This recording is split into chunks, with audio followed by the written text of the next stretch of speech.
ஒட்டகத்தின் மேல் அமர்ந்து பிரயாணம் செய்வது போல் கனவு காண்பது விசேஷம். விரைவில் பிரயாணம் மூலம் பெரும் பணம் சேரலாம்.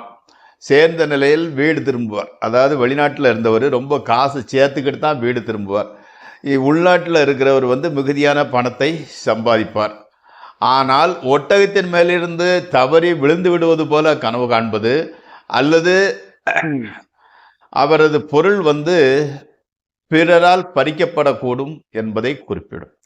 அதாவது ஒட்டகத்தின் மேல் அமர்ந்து சவாரி செய்வது என்பது வெளிநாட்டுக்கு போயிட்டு நிறைய காசு பணத்தை சேர்த்துக்கிட்டு வருவீங்கன்னு ஓகே, அது நல்ல பலன்கள் தான்.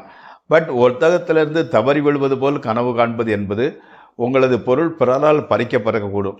அது கவர்மெண்ட்டோ இல்லை திருடங்களோ அல்லது மோசம் செய்கிறவங்களோ யாராலையும் இழந்துவிட்டு கஷ்டத்தை அனுபவிப்பீர்கள் என்பது பொருள். உஷாராக எச்சரிக்கையாக இருந்து